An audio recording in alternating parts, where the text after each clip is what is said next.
आप देख रहे हैं इंडिया टाउन न्यूज, भारत की बात। नमस्कार, आप देख रहे हैं इंडिया टाउन न्यूज और मैं हूं आपके साथ सुरभि शुक्ला। स्वागत है आपका हमारे खास बुलेटिन दुर्ग भिलाई की खबरों में। तो चलिए बुलेटिन में जाने से पहले एक नजर डालते हैं आज की हेडलाइंस पर। दुर्ग में 25 गांवों की जमीन पर रोक, फ्रेट कॉरिडोर के चलते प्रशासन का बड़ा आदेश, खरीदी बिक्री नामांतरण पर अस्थायी प्रतिबंध। भिलाई इस्पात संयंत्र में कॉपर चोरी की रात, प्लान फेल, चोरों को दबोचा गया, 130 किलो कॉपर चोरी की साजिश बेनकाब। भिलाई निगम में शिकायतों पर सख्त सिस्टम, हर शिकायत की तय हुई जिम्मेदारी, समय सीमा में होगा शिकायतों का निपटारा। जाति प्रमाण पत्र पर पार्षद को नोटिस, रिसाली पार्षद से प्रशासन ने मांगा जवाब, 25 जून तक देना होगा स्पष्टीकरण। भिलाई में बीएसपी के हाई सिक्योरिटी जोन में चोरी की एक फिल्मी सी कोशिश उस वक्त नाकाम हो गई जब सीआईएसएफ और भिलाई भट्टी पुलिस ने मिलकर 4 आरोपियों को धर दबोचा। मामला 6 जून 2026 का है, जब संयंत्र के ओएचबी जंक्शन 2 और 3 के पास स्थित प्रोजेक्ट स्टोर के पीछे कुछ लोगों ने 130 किलो स्क्रैप कॉपर तार पर हाथ साफ करने की कोशिश की।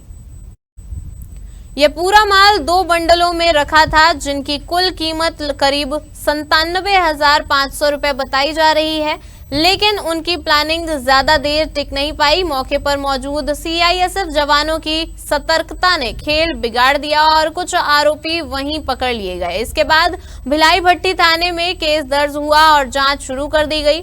सबसे पहले सुनील कुमार को हिरासत में लिया गया, जिसने पूछताछ में अपने साथियों के साथ मिलकर चोरी की साजिश कबूल कर ली। आज जांच के आगे बढ़ी तो परत दर परत नाम सामने आते गए। 8 जून को उमेश बाग की गिरफ्तारी हुई और फिर 9 जून को यमन उर्फ अमन और संदीप कुमार भी पुलिस के हत्थे चढ़ गए। आपको बता दें कि चारों को कोर्ट में पेश कर न्यायिक रिमांड पर जेल भेज दिया गया। सीधे शब्दों में कहें तो तांबे की ये चमकती चोरी ज्यादा दूर तक चमक नहीं सकी। छत्तीसगढ़ की राजनीति में भिलाई नगर विधायक देवेंद्र यादव के ताजा बयान ने हलचल बढ़ा दी है। इस इंटरव्यू में उन्होंने सत्ता, विपक्ष और अपनी राजनीतिक भूमिका को लेकर बेबाक टिप्पणियां की।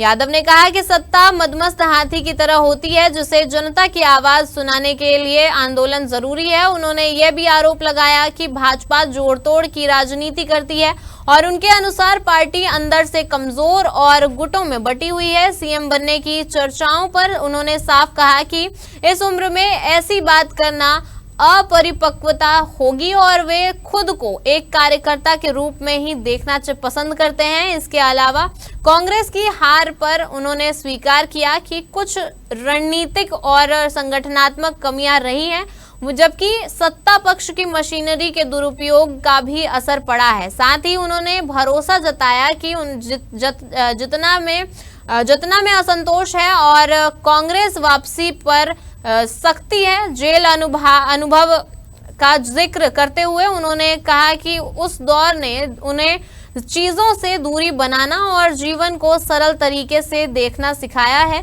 कुल मिलाकर विधायक यादव का संदेश साफ है कि पद की दौड़ नहीं, बल्कि जमीन पर कार्यकर्ता बनकर संघर्ष की असली राजनीति है। जिले में प्रस्तावित east west dedicated freight corridor परियोजना को लेकर प्रशासन ने महत्वपूर्ण कदम उठाया है। कलेक्टर अभिजीत सिंह ने जिले के 25 गांवों में जमीन की खरीदी बिक्री, खाता विभाजन, नामांतरण और भूमि उपयोग परिवर्तन पर अगली सूचना तक अस्थायी प्रतिबंध लगा दिया है। यह आदेश तत्काल प्रभाव से लागू हो गया है। यह परियोजना देश की प्रमुख रेल माल परिवहन योजनाओं में शामिल है, जिसे east west dedicated freight corridor के रूप में विकसित किया जा रहा है। इसकी लंबाई लगभग 2100 से 2200 किलोमीटर प्रस्तावित है और यह पश्चिम बंगाल के दानकुनी से शुरू होकर झारखंड, ओडिशा, छत्तीसगढ़, महाराष्ट्र और गुजरात तक फैलेगा। यह आदेश dedicated freight corridor corporation of India limited के पत्र के आधार पर जारी किया गया है। संशोधित सूची के अनुसार जिले की 3 तहसीलों के कुल 25 गांव इस प्रतिबंध के दायरे में आए हैं। दुर्ग भिलाई क्षेत्र में इस परियोजना को बेहद अहम माना जा रहा है। इसके शुरू होने से भिलाई स्टील प्लांट, सीमेंट उद्योगों, खनिज आधारित इकाइयों और लॉजिस्टिक्स सेक्टर को तेज, सुरक्षित और कम लागत में माल परिवहन की सुविधा मिलने की संभावना है। दुर्ग जिले की रिसाली नगर निगम से जुड़ा एक मामला इन दिनों चर्चा में है, जहां वार्ड क्रमांक 38 की पार्षद पार्वती महानंद को जाति प्रमाण पत्र विवाद को लेकर नोटिस जारी किया गया है। आपको बता दें कि संभागायुक्त SN राठौर ने इस प्रकरण में उन्हें कारण बताओ नोटिस जारी करते हुए 25 जून तक जवाब देने का अंतिम अवसर दिया है।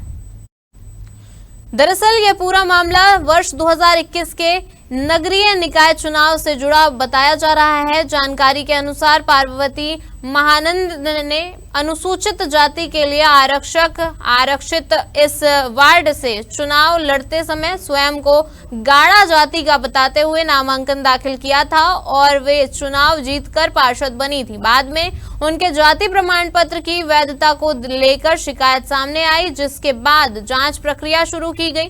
जिला स्तरीय जाति प्रमाण पत्र सत्यापन समिति की 7 मई को प्रस्तुत रिपोर्ट में यह निष्कर्ष निकाला गया कि संबंधित जाति प्रमाण पत्र संदिग्ध पाया गया है और इसे कथित रूप से अवैध दस्तावेजों के आधार पर जारी किया गया हो सकता है।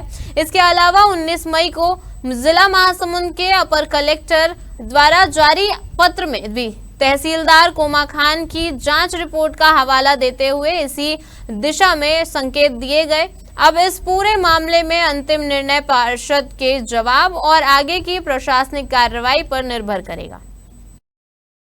भिलाई में अब शिकायतें सिर्फ दर्ज नहीं होगी, बल्कि तय जिम्मेदारी के साथ सीधे समाधान तक पहुंचेंगी। मुख्यमंत्री हेल्पलाइन के तहत नगर निगम ने व्यवस्था को और सख्त करते हुए साफ कर दिया है कि हर शिकायत की जवाबदेही तय होगी और टालमटोल अब नहीं चलेगी।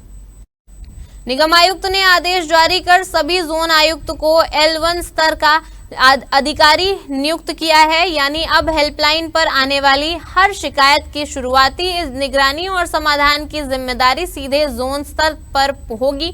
इसके साथ ही शिकायत के प्रकार के आधार पर अलग अलग विभागों को भी स्पष्ट जिम्मेदारियां सौंपी गई है, चाहे वह स्वास्थ्य विभाग हो, कार्यपालन अभियंता हो या सहायक अभियंता। हर अधिकारी को अपने क्षेत्र की शिकायतों का निपटारा तय समय सीमा में करना अनिवार्य होगा। नई व्यवस्था का सबसे बड़ा संदेश यही है कि अब फाइलें घूमेंगी नहीं, जिम्मेदार चेहरे तय होंगे। अगर समय पर समाधान नहीं हुआ तो जवाबदेही भी सीधे संबंधित अधिकारी पर तय की जाएगी। भिलाई के सिविक सेंटर क्षेत्र में स्थित सरकारी शराब दुकान के आसपास खुलेआम शराब पिलाने और आबकारी नियमों के कथित उल्लंघन को लेकर शिकायत दर्ज की गई है। आपको बता दें कि भिलाई निवासी प्रकाश सिंह ने इस मामले में बीएसपी प्रबंधन, जिला आबकारी विभाग और पुलिस प्रशासन को लिखित शिकायत सौंपी है।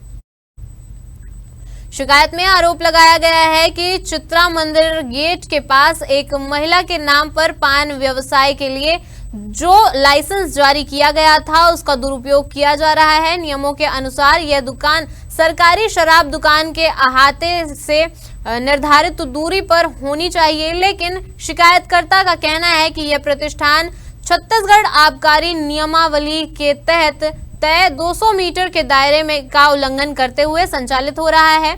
इसके अलावा यह भी आरोप लगाया गया है कि पान की दुकान की आड़ में वहां खुलेआम लोगों को शराब परोसी जा रही है, जो कि पूरी तरह अवैध गतिविधि। और आपको बता दें कि इस संबंध में शिकायत के बाद मामले की जांच और कार्रवाई की मांग की गई है। हमारे खास बुलेटिन दुर्ग भिलाई की खबरों में फिलहाल इतना ही। अब मुझे दीजिए इजाजत और आप देखते रहिए इंडिया टाउन न्यूज, भारत की बात। नमस्कार। आप देख रहे हैं इंडिया टाउन न्यूज, भारत की बात।